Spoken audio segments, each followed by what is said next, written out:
Glória a Deus. Estamos preparados para receber a palavra de Deus, amém? Que presença tão gostosa do Senhor aqui nessa noite. Eu queria convidar você a abrir a sua Bíblia em 1 Reis, capítulo 20.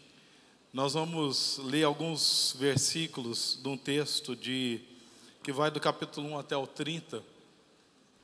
E nós vamos falar hoje sobre uma perspectiva de Deus, como o Deus dos montes e dos vales, amém? Vamos começar, podemos ler? Nós vamos ler o versículo 1, depois vamos já para o versículo 13, e aí eu vou informando quais são os versículos que a gente vai seguir lendo. Versículo 1, 1 Reis 20. Ben-Hadad, rei da Síria, ajuntou todo o seu exército, e havia com ele 32 reis, cavalos e carros. Subiu, cercou Samaria e pelejou contra ela. 13. Nessa ocasião, um profeta foi até Acabe, rei de Israel, e anunciou: assim diz o Senhor, vê este exército enorme? Hoje eu o entregarei em suas mãos, e então você saberá que eu sou o Senhor. Mas quem fará isso? Perguntou Acabe. O profeta respondeu: assim diz o Senhor, os jovens soldados dos líderes das províncias o farão. E quem começará a batalha? Perguntou. O profeta respondeu: você. Então Acabe convocou os jovens soldados dos líderes das províncias, 232. Em seguida, reuniu o restante dos israelitas, 7.000 ao todo. Versículo 19. Os jovens soldados dos líderes das províncias marcharam para fora da cidade com o exército na retaguarda, e cada um matou seu adversário.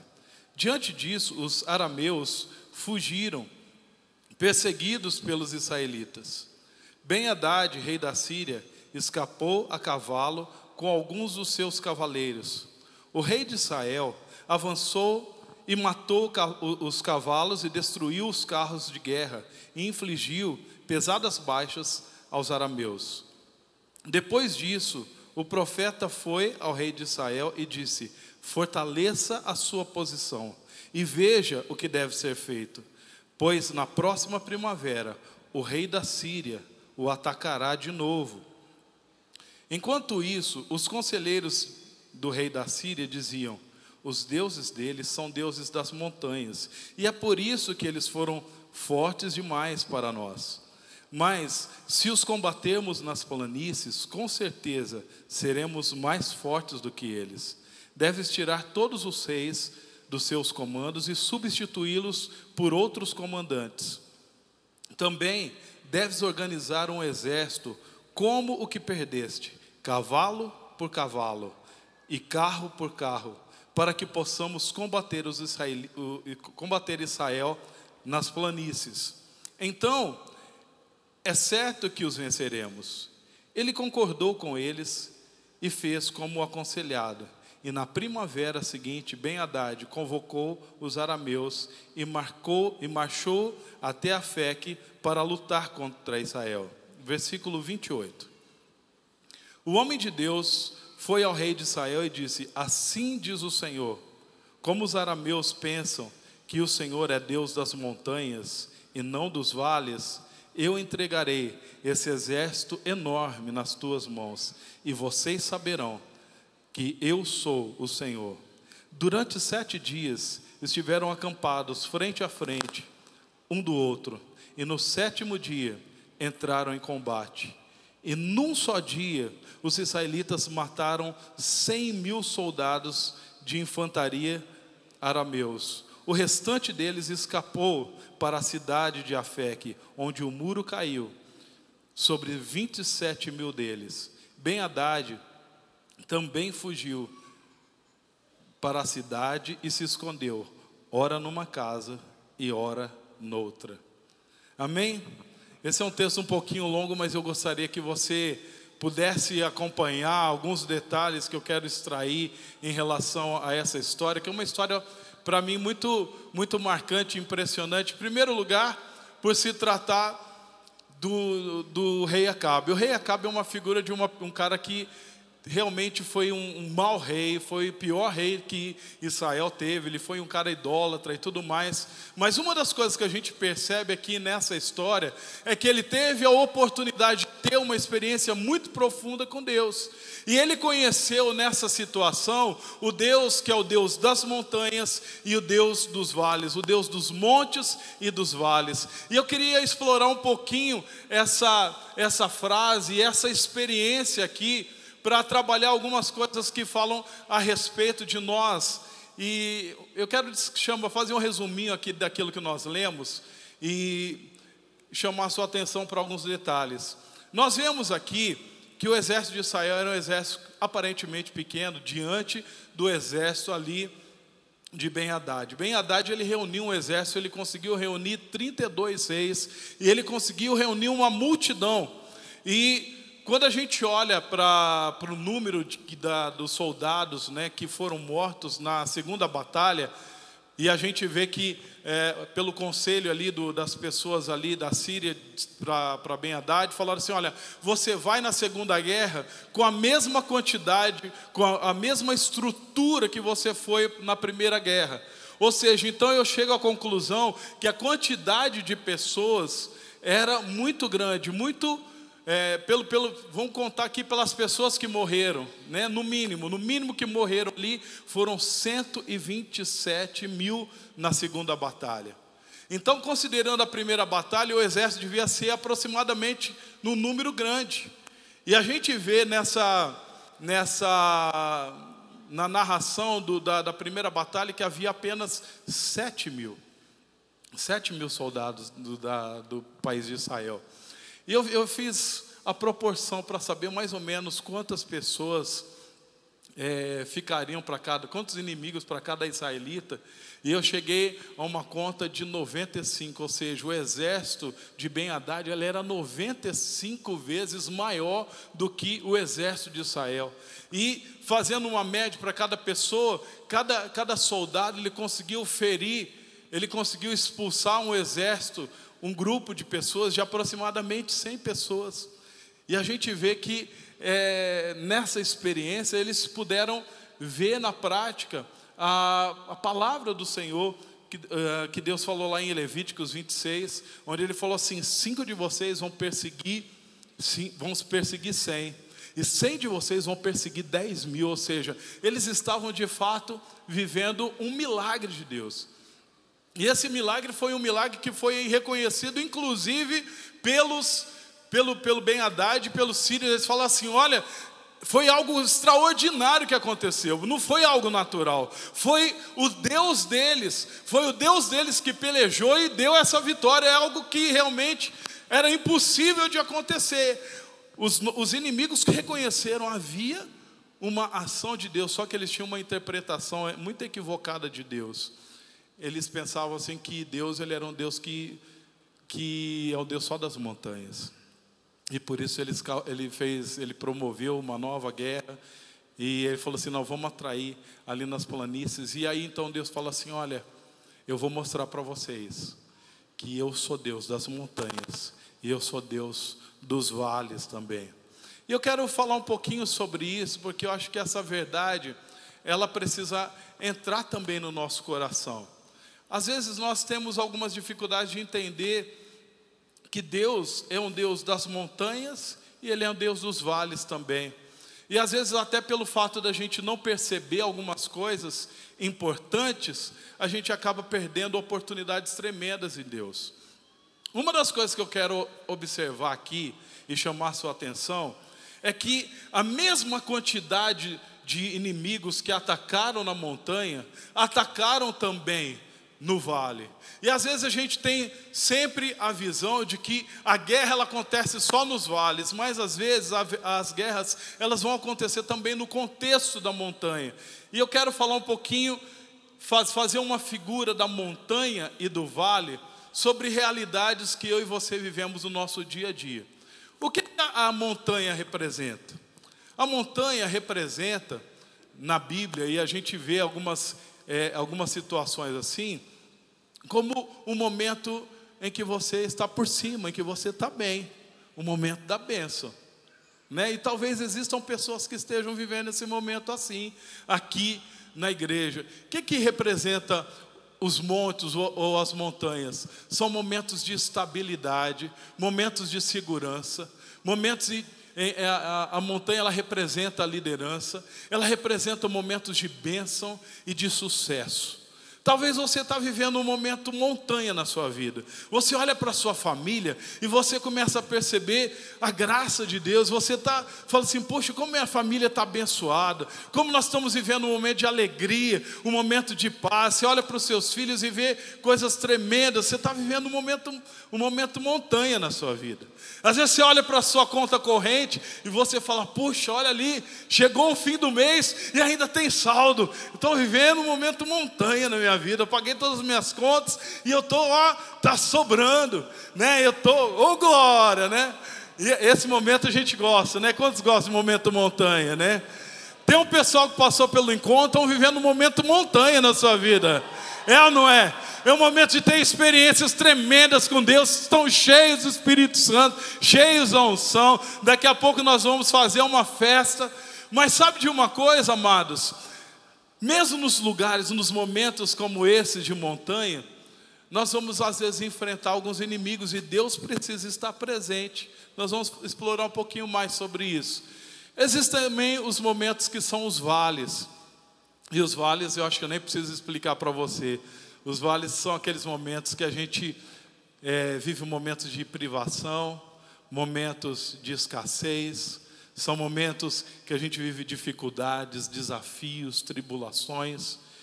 E eu queria falar para você que Deus também é o Deus dos vales. E nós vamos explorar, nós vamos usar essa figura da montanha e dos vales para trabalhar um pouco da revelação do Deus das montanhas, o Deus dos montes e o Deus dos vales. Amém? É interessante a gente observar. Eu queria que você abrisse sua Bíblia lá em Deuteronômio 11, para a gente observar um momento em que Deus estava falando a respeito do povo de Israel, quando eles iriam tomar posse da terra prometida. Deus estava preparando o povo para a terra que Ele ia dar como herança. E Ele disse o seguinte: mas a terra em que vocês, atravessando o Jordão, vão entrar para tomar posse dela, é terra de montes e de vales, que bebe chuva do céu. Uma das coisas que me chama a atenção aqui, é que a terra que Deus falou que manava leite e mel, não era uma terra só de montanhas, não era uma terra que expressava somente as bênçãos, mas era uma terra que tinha os montes e tinha os vales. E Deus falou para o povo: olha, vocês vão tomar posse dela. Então o que Deus está falando? Vocês vão tomar posse das montanhas e vocês vão tomar posse dos vales. Há riquezas que a gente vai encontrar nas montanhas e há riquezas que a gente vai encontrar nos vales, e a gente precisa aprender a tomar posse delas. E é interessante isso, porque ela fala a respeito da guerra que muitas vezes nós temos que travar. E a gente vê nessa história ali com Ben-Hadad que houveram duas batalhas. Uma batalha na montanha e uma batalha no vale. E eu acho interessante para a gente observar algumas características nessa história, para que nós possamos também estar preparados para tomar posse das montanhas e manter aquilo que a gente conquista na montanha, e também a gente aprender a tomar posse daquilo que Deus tem reservado para nós nos vales, porque há também tesouros reservados ali, e que Deus quer nos entregar. E quando eu falo um pouco a respeito disso, vamos começar falando um pouquinho sobre o Deus das montanhas, amém? É interessante que quando eu olho nessa perspectiva, né, de que a nossa vida cristã, ela vai ser uma sucessão de batalhas, inclusive algumas delas nas montanhas, algumas pessoas não têm muita percepção disso. Quando a gente fala de guerras, às vezes as pessoas falam assim: olha, as guerras realmente acontecem geralmente nos vales e acabam não se preparando para um lugar de guerra que é o ambiente da montanha. Eu queria que você lesse comigo Números 13, 29.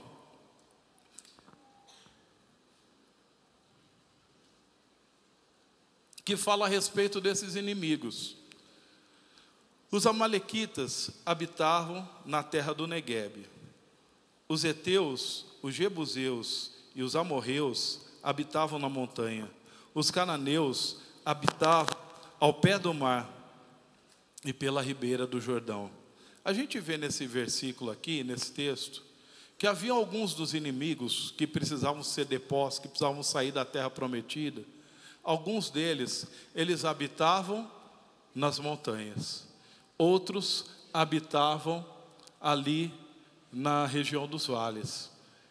E eu quero colocar nessa perspectiva de guerra também a posição da montanha em primeiro lugar. Vamos falar um pouquinho sobre isso. Vamos entender um pouquinho sobre conhecer o Deus dos montes.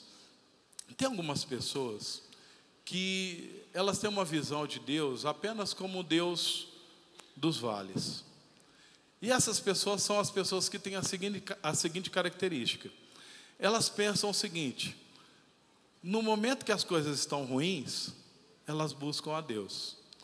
No momento que elas estão vivendo um momento vale na sua vida, então essas pessoas elas oram, essas pessoas elas jejuam, essas pessoas vão lá na célula. Eu não sei se você conhece alguém assim. De repente a pessoa chegou ali na sua célula, chegou na casa de paz, estava desempregado.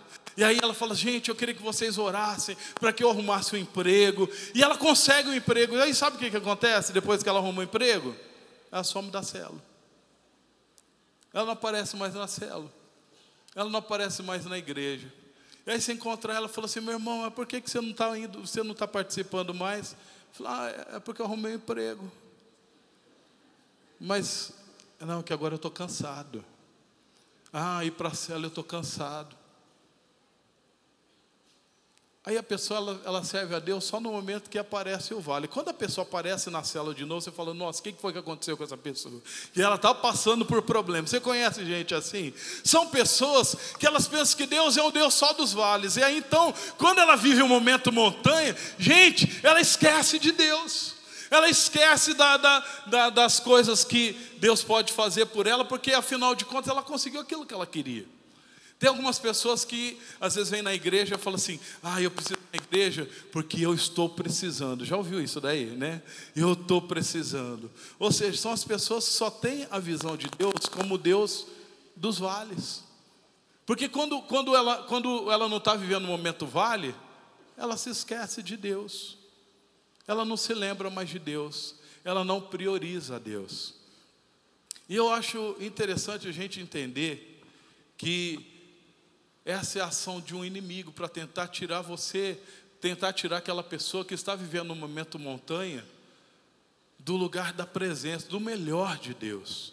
Amados, nós temos que nos relacionar com Deus não por aquilo que Ele possa nos dar, mas nós temos que nos relacionar com Ele por aquilo que Ele é. Então, independente se eu estiver no vale ou se eu estiver na montanha, Ele é meu Deus. E eu quero colocar um foco um pouquinho aqui na montanha, porque geralmente na montanha parece que as pessoas elas perdem um pouco da noção de que também estão envolvidos num nível de guerra espiritual altíssimo. Porque o que o diabo quer fazer é tirar você dessa posição que Deus te colocou. Uma das coisas que a gente precisa entender nesse momento montanha é que quando a gente chega em qualquer sucesso na nossa vida, esse sucesso é fruto da bondade e da graça de Deus na nossa vida. Se você é uma pessoa que hoje está empregada, você está bem, você está ganhando um bom salário, sabe quem que te deu esse emprego? Quem te deu esse emprego? Foi Deus. Você está vivendo um momento tranquilo, abençoado na sua família, sabe quem está proporcionando esse ambiente dentro da sua casa? É Deus. Você está vivendo um momento no ministerial de bênção, fluindo na unção. Gente, a unção, ela vem de Deus, ela não é você. Nós não conseguimos produzir nada pelo nosso braço. Basta Deus tirar o ar, tirar o nosso fôlego, e nós não temos nada. Tudo que nós temos, todo o sucesso que nós temos, vem de Deus. E nós precisamos, um momento montanha, parar e pensar: o que eu tenho vem de Deus.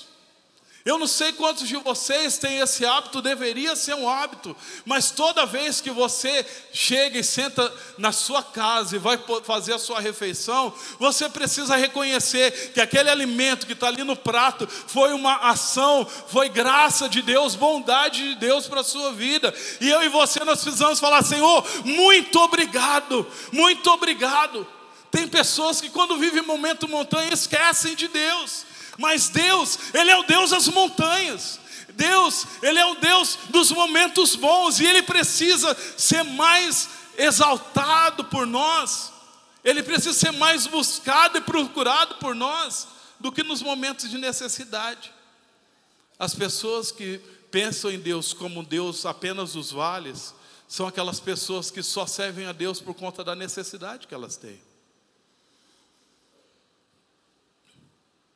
Eu costumo brincar, e de repente aquele rapaz, ele está apaixonado por aquela moça, e aí ele ora, e ele jejua, e ele vai lá no monte, ele participa da vigília, tal. E aí, gente, a bênção chega um momento montanha, que ele está lá, né? Oh, glória a Deus, olha aqui que coisa linda, meu Deus, aleluia, oh, glória. E aí, sabe, gente, não ora mais, não jejua mais. Por quê? Está vivendo um momento montanha. Um dos inimigos da montanha é a ingratidão. A ingratidão. E muitas vezes nós podemos ser picados por esse inimigo, podemos ser atingidos por esse inimigo. Jejum não é para fazer somente quando a gente precisa de alguma coisa de Deus. Não é só para tirar alguma coisa de Deus. Tem algumas pessoas que pensam em Deus como Deus dos vales. E aí então, no momento que ela está passando dificuldade, quando ela quer alguma coisa de Deus, ela jejua. Mas quando ela está vivendo um momento montanha, ela não jejua. Amado, jejum, ele não tem esse propósito de conseguir tirar coisas de Deus. O jejum, ele tem o objetivo de nós nos humilharmos diante do Senhor e falar: Senhor, eu dependo de Ti, eu preciso de Ti. E às vezes, amados, nós estamos vivendo um momento de montanha e que nós vamos precisar ter uma vida de jejum para enfrentar os inimigos que vão aparecer lá. E o problema é que às vezes as pessoas vivendo um momento montanha nas suas vidas, elas não estão prontas quando os inimigos chegam. Vocês estão entendendo o que eu estou falando? Cuidado com a ingratidão. Salmos 37 diz assim: Tu, Senhor, por Teu favor, fizeste permanecer forte a minha montanha. Apenas voltaste o rosto e fiquei conturbado. É o Senhor que nos sustenta, é o Senhor que nos leva para os momentos montanha. E nós precisamos constantemente ter essa consciência em gratidão. Porque se apenas Deus virar o rosto, amado, o momento montanha acaba. Se Deus apenas virar o rosto, porque eu e você, tudo que temos e tudo que somos, vem dEle. Nós precisamos aprender a viver no momento montanha com a seguinte perspectiva, que está lá em Romanos 11:36. Pois dele, por ele e para ele são todas as coisas. Glória seja a ele para sempre. Amém? Sempre tem que haver ação de graça, sempre tem que haver na nossa boca, momento montanha, é o momento da gente estar agradecido. Momento montanha é momento da gente reconhecer que Deus me colocou naquele lugar. Eu não cheguei ali pela minha própria força. Amado, sabe o que eu e você merecemos? Nós merecemos a morte, porque todo aquele que peca, o que ele recebe como salário é a morte. Mas o Senhor, na sua bondade, na sua graça, Ele nos fez alcançar coisas tremendas na nossa vida. Às vezes é importante a gente olhar para trás e ver a nossa história, para a gente lembrar que aquilo que nós temos é fruto da graça e da bondade de Deus. Aquilo que nós alcançamos na liderança, no exercício do ministério, na nossa família, tudo isso é graça, é algo que nós não merecíamos, mas Deus nos dá. Nada foi pela nossa força. Eu lembro que uma vez nós estávamos lá na Espanha, nós estávamos evangelizando uma pessoa.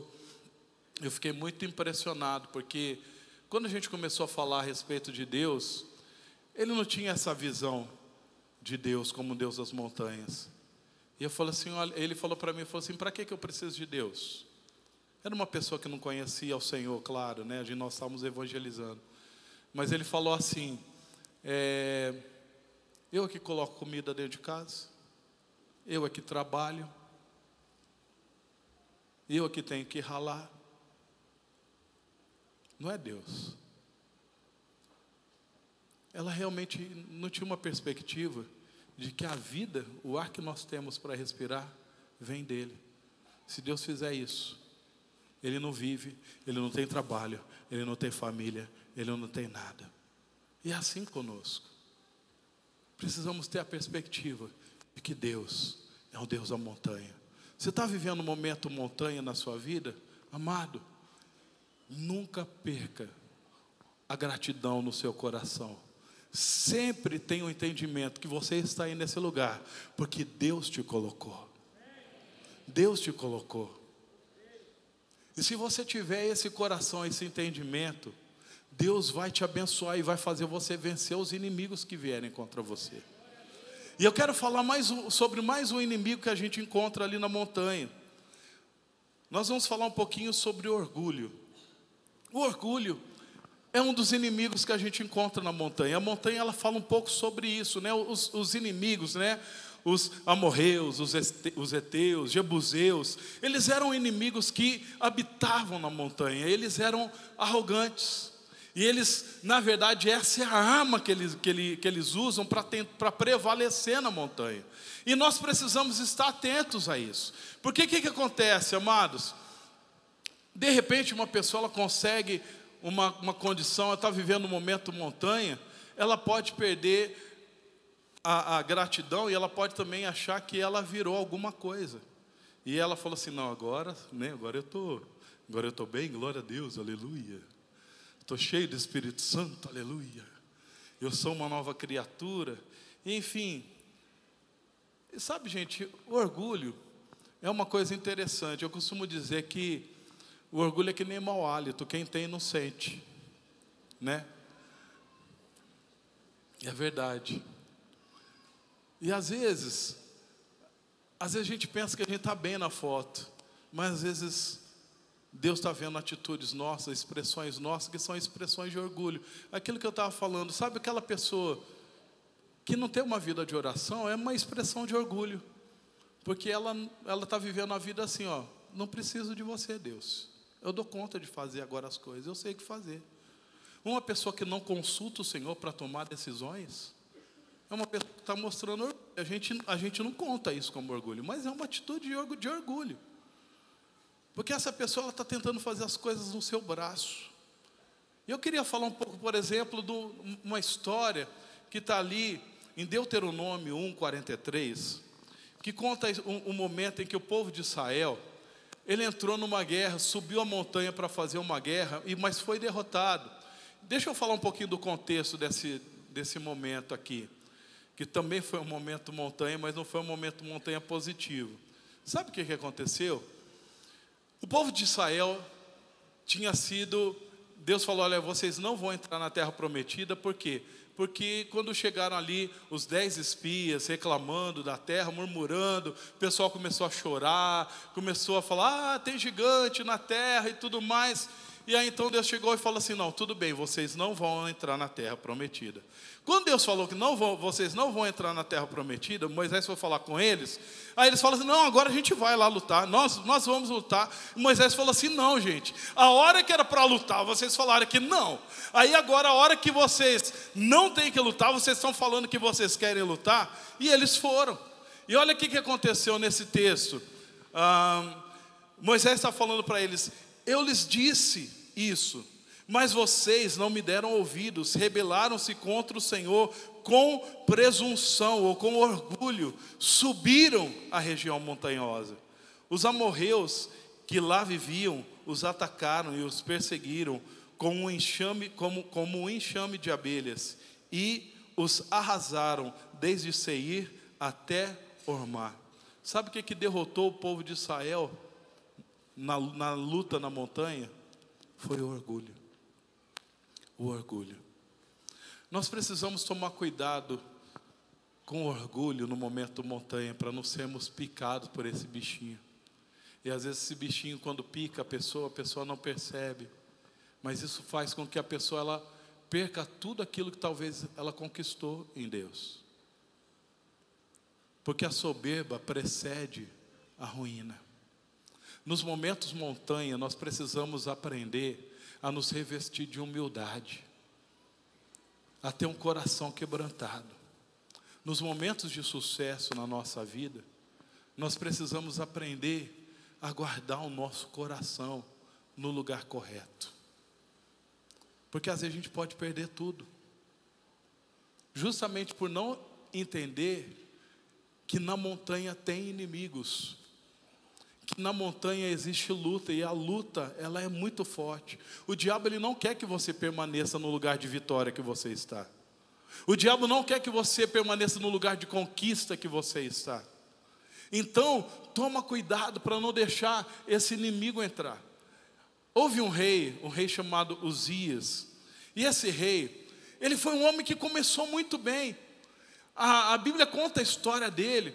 Ele começou a reinar com 16 anos de idade, ainda jovenzinho. E a Bíblia fala que quando ele começou a reinar, ele inclinou o coração dele para servir ao Senhor. Ele inclinou o coração dele para buscar o Senhor. E aí então, o que ele fez? Ele se envolveu em fazer a vontade do Senhor e obedecer a todos os princípios. A Bíblia fala que ele foi um ótimo rei. E por conta disso, Deus o prosperou. Deus fez com que ele conseguisse tantas coisas, tantas conquistas nas guerras que ele enfrentou ali com o povo de Israel. Ele criou estruturas, ele criou máquinas, ele fortificou as muralhas ali da cidade de Jerusalém. No tempo dele, ele prosperou e havia muito gado, havia fertilidade na terra, o povo estava vivendo feliz. Mas sabe o que aconteceu? No meio do caminho, o bichinho, o inimigo chamado orgulho, conseguiu entrar no coração dele. E olha só o que esse texto diz, lá em 2 Crônicas 26:16. Entretanto, depois que Uzias se tornou poderoso, o que aconteceu? O seu orgulho provocou a sua queda. E ele foi infiel ao Senhor, o seu Deus. E ele entrou no templo do Senhor para queimar incenso no altar de incenso. Sabe o que aconteceu com Uzias? Ele resolveu entrar num lugar que ele não tinha sido chamado. Por quê? Porque ele achou que ele tinha feito tanta coisa boa. Afinal de contas, ele era o rei de Israel. Alguém aqui vai me impedir de entrar em algum lugar aqui do meu reino? Amados, havia no templo uma área reservada, e lá no templo só quem poderia oferecer incenso no altar de incenso, só os sacerdotes. A Bíblia fala que 80 sacerdotes foram lá para tentar impedir Uzias de fazer essa loucura, mas ele estava tão tomado do orgulho, porque afinal de contas ele estava vivendo um momento montanha na vida dele. Ele tinha até recebido aplausos de Deus. Olha, o cara está fazendo coisas boas. E aí então ele foi inflando, E quando ele entrou naquele lugar, a Bíblia fala que a lepra apareceu na testa dele.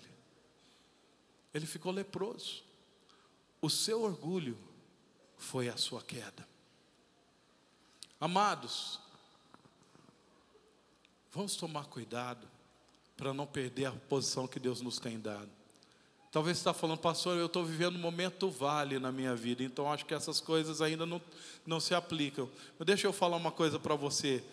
Vale é um lugar de transição. Deus vai colocar você na montanha.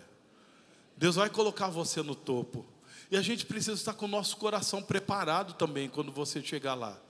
Ainda que hoje você não esteja passando um momento montanha, você vai ser colocado por Deus no momento montanha. E quando você estiver lá, você precisa aprender a guardar o teu coração em humildade.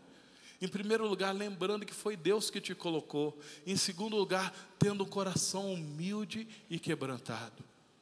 Eu acho muito interessante que, nesse momento da guerra, quando a gente volta lá para 1 Reis 20, a gente vai ver que o profeta ele chegou ali para dar uma instrução para Acabe. E ele falou assim, o profeta falou assim, ó, eu vou entregar os seus inimigos nas suas mãos. E a gente vai ver um momento na vida de Acabe que a gente não costuma ver na Bíblia. E ele estava num momento ali na montanha que ele não estava autossuficiente.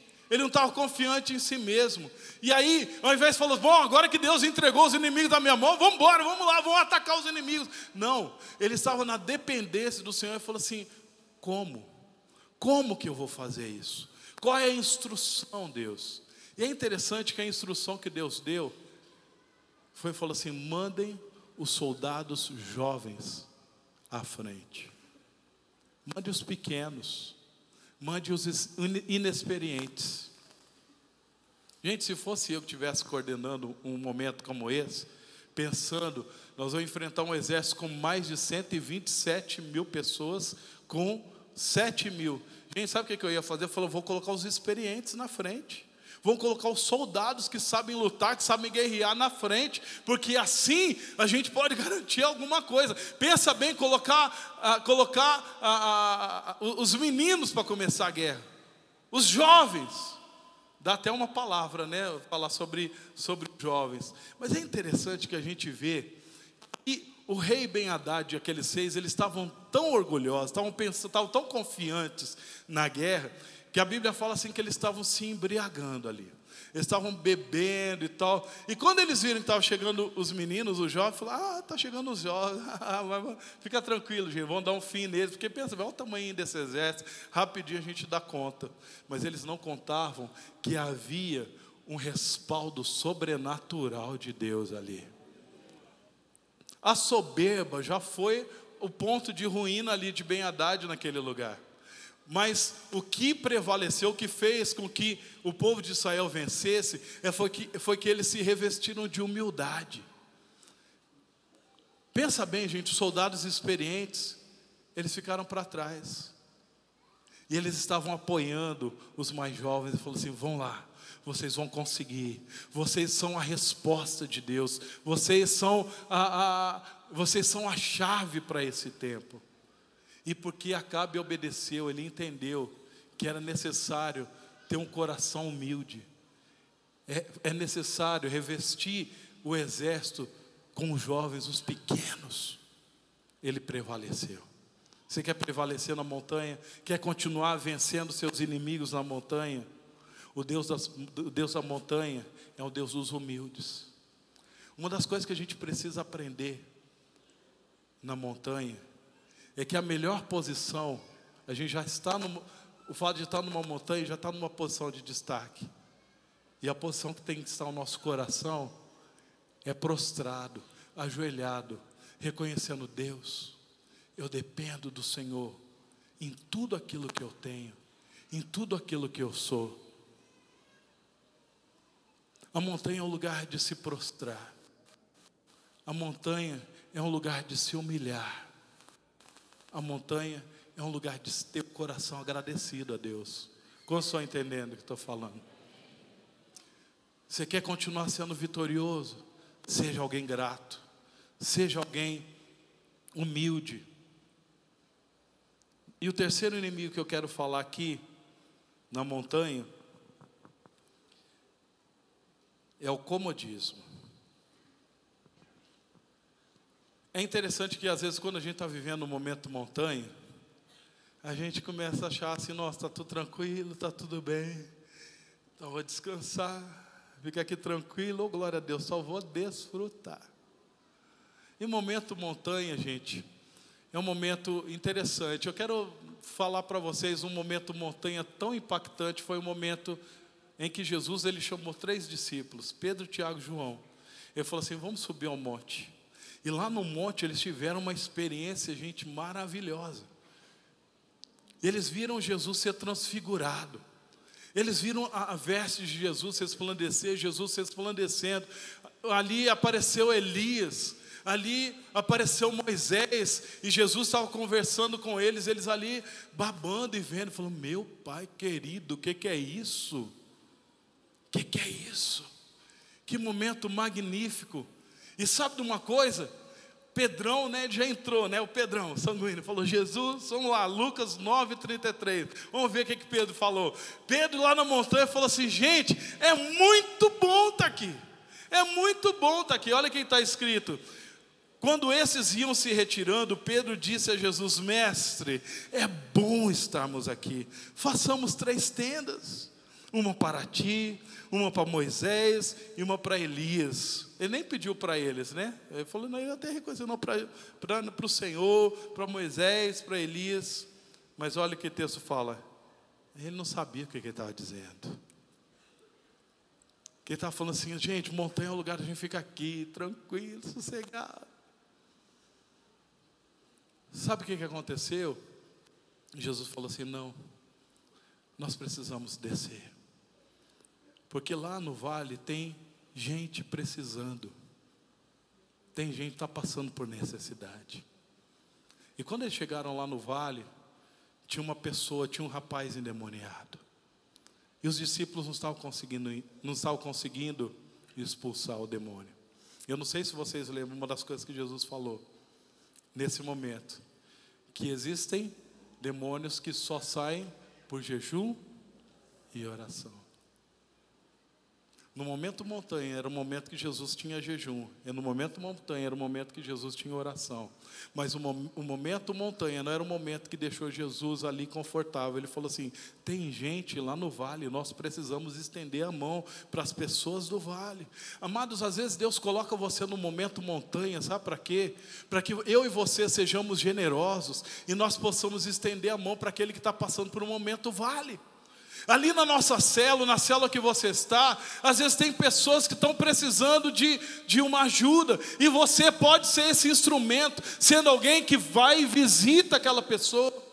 Nós não podemos ter aquele coração, não, está tudo bem comigo, glória a Deus, aleluia, sou muito grato, uhul.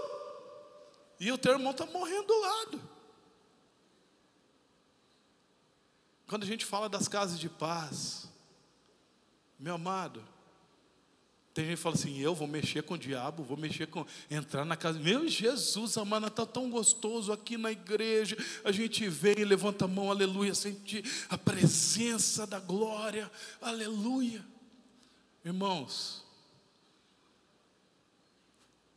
Deus conta com você, para que no momento montanha, você seja a referência para outras pessoas, você seja a mão de Deus, para puxar as pessoas que estão lá no vale, para a realidade do monte.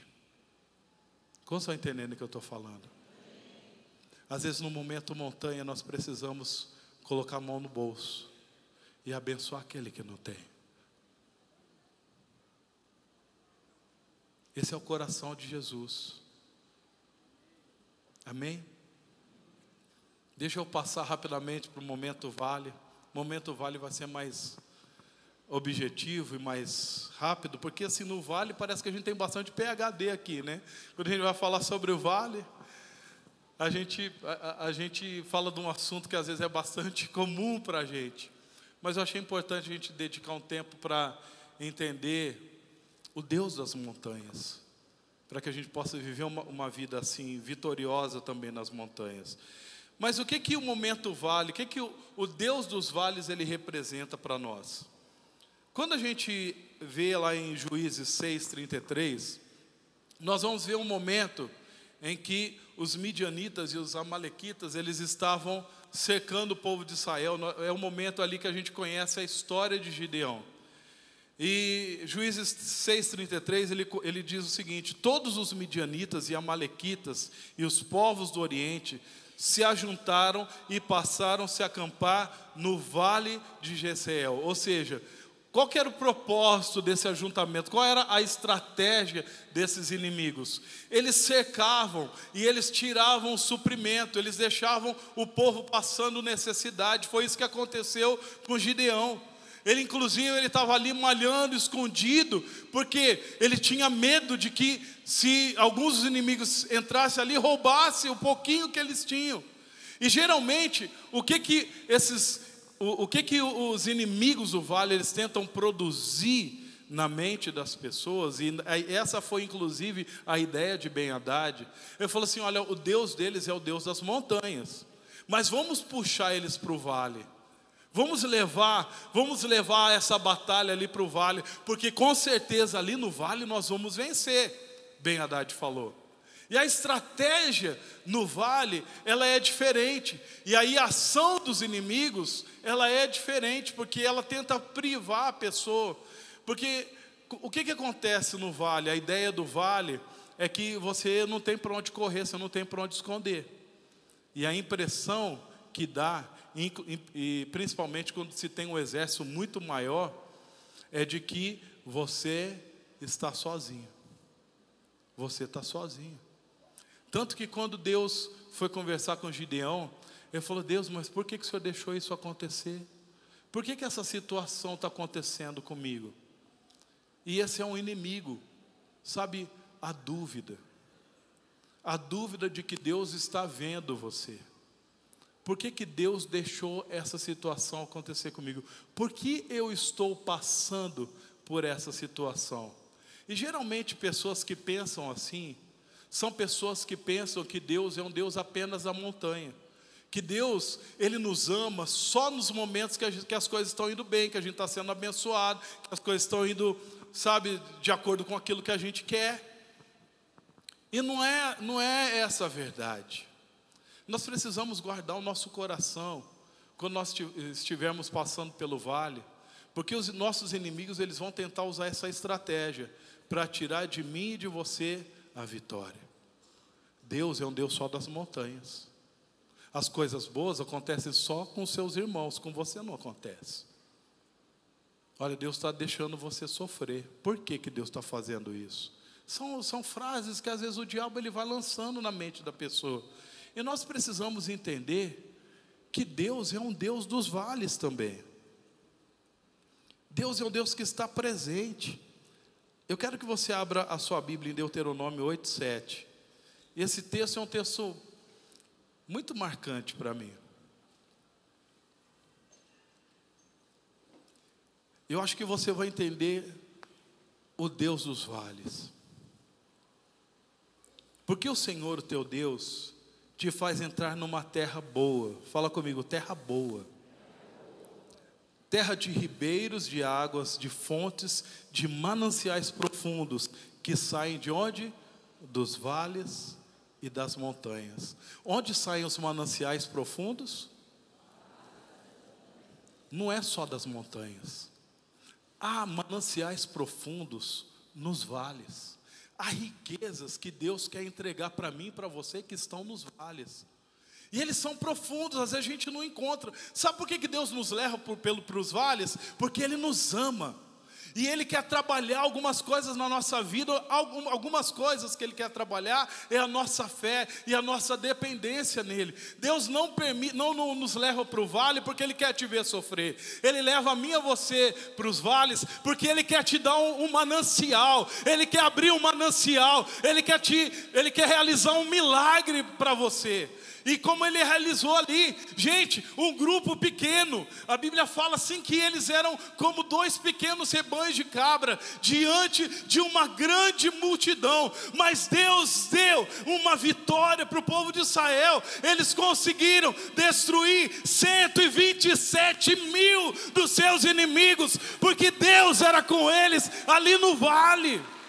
Ali no vale Deus é com você, ali no vale Deus está com você, e Ele quer te dar Ele quer realizar um milagre, Ele quer abrir uma fonte ali no deserto, Ele quer te revelar um manancial que você seguramente não conheceria se você não estivesse passando pelo vale. Deus quer te dar como posse, como herança essa terra. Como estão entendendo o que eu estou falando?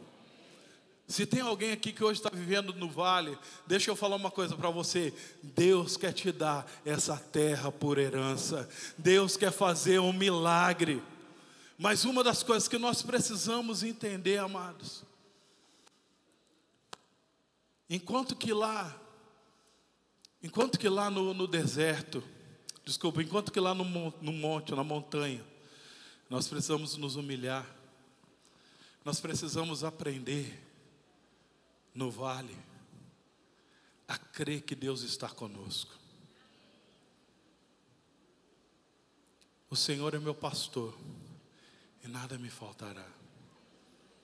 E ainda que eu ande pelo vale da sombra e da morte, eu não temerei, porque tu estás comigo. Tu és o Deus dos vales. O Senhor não está longe, o Senhor não está distante. No momento dos vales, no momento que eu estou passando pelo vale da sombra e da morte, o Senhor está ali comigo para fazer um milagre, para agir a meu favor, porque Ele me ama, Ele cuida de mim, Ele está me amparando. Ele não é só o Deus das montanhas, Ele é o Deus dos vales. Ele é tão Deus das montanhas quanto Ele é Deus dos vales. Quantos estão entendendo? Existem pessoas, existe uma teologia que fala assim: olha, Deus é só Deus das montanhas. Quando você vem para Jesus e todos os seus problemas vão se resolver. Gente, não é assim não. Deus vai te levar para os vales. Deus vai te levar para os vales, mas Ele vai estar lá junto com você.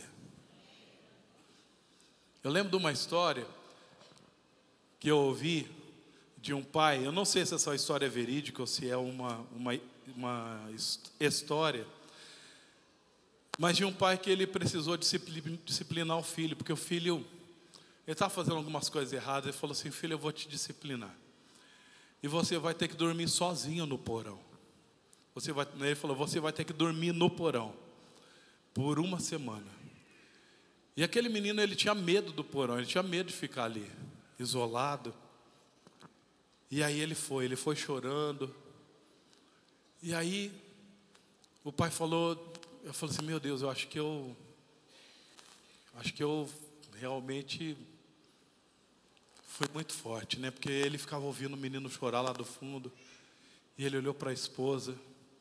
Eu falei assim: a gente não pode voltar atrás, porque a gente deu uma disciplina. Mas vamos fazer uma coisa?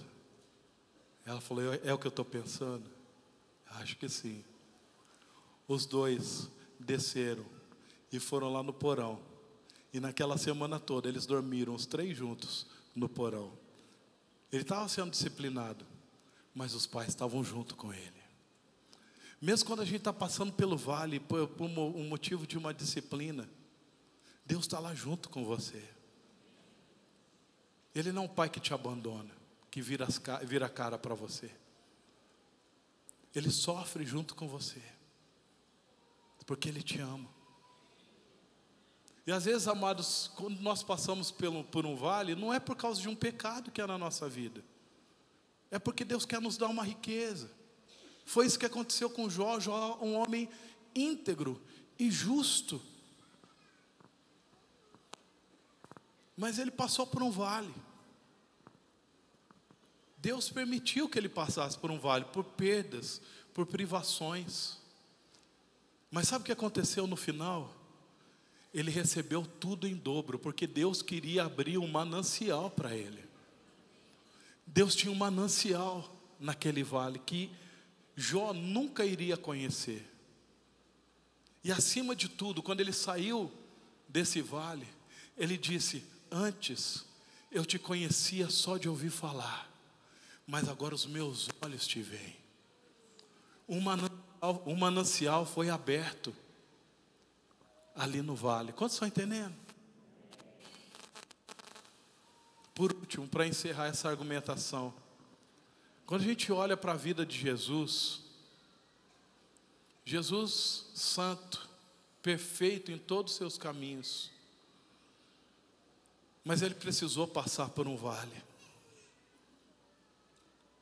É interessante, quando ele estava ali no Getsemane, ele orou para o Pai. Eu queria que você abrisse esse texto, está lá em Marcos 14:36. E dizia: Abba, Pai, tudo te é possível, passa de mim esse cálice, contudo, não seja como eu quero, e sim como tu queres. Sabe, amados, foi um momento tão difícil, tão profundo, de profunda dor para Jesus, que ele transpirou gotas de sangue naquele vale.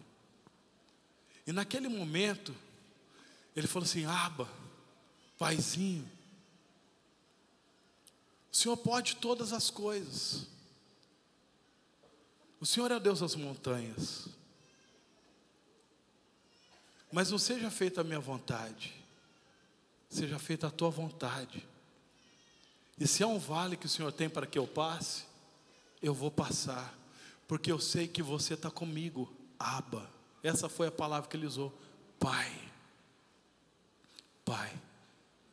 E Jesus passou. E passou por um sofrimento tão grande, tão terrível. Sofrimento que homem algum aqui passou. E ele não merecia, e ele não precisava. E ele morreu, crucificado, sendo humilhado, desprezado. Mas ao terceiro dia, o Espírito Santo foi lá no mais baixo, lá no inferno, e levantou Jesus, e ele ressuscitou. E o nome de Jesus é um nome que, diante do nome dele, todo joelho se dobra e toda língua confessa: tu és o Senhor, porque ele é o Deus dos vales. Ele é o Deus dos vales. Ele sabe o que eu e você nós estamos passando, e ele conquistou uma vitória para mim e para você, para dizer para você: eu sou também o Deus dos vales, eu sou o Deus das montanhas, mas eu sou também o Deus dos vales. Você não está sozinho. Você não está sozinho. E eu quero encerrar com Salmo 121, porque esse texto fala de como a gente precisa agir quando a gente está no vale. Eleva os olhos para os montes, e de onde me virá o socorro? O meu socorro vem do Senhor, que fez os céus e a terra. Ele não permitirá que teus pés vacilem, não dormitará aquele que te guarda. É certo que não dormita e nem dorme o guarda de Israel. O Senhor é quem te guarda, o Senhor é a tua sombra e a tua direita. De dia não te molestará o sol, nem de noite a lua. O Senhor é quem te guarda. O Senhor te guardará de todo mal, guardará a tua alma. O Senhor guardará a tua saída e a tua entrada, desde agora e para sempre. Olha o que esse texto fala. No momento que a gente está no vale, eu elevo os olhos para os montes. Por quê? Deus está lá? Também. Mas quando eu levo os olhos para os montes, eu trago à memória aquilo que Deus já fez na minha vida, e aquilo que Deus pode fazer. Assim como Jesus falou: tudo o Senhor pode. Tudo o Senhor pode. E às vezes, quando a gente lembra dos momentos montanha que Deus proporcionou na nossa vida, isso traz no nosso coração que o Deus das montanhas é o mesmo Deus que está no vale, e Ele está lá no vale comigo. E é por isso que eu levo os meus olhos para os montes, porque Deus é o meu socorro bem presente. Ele está aqui junto comigo, Ele não está longe. porque Ele é o Deus dos montes e é o Deus dos vales.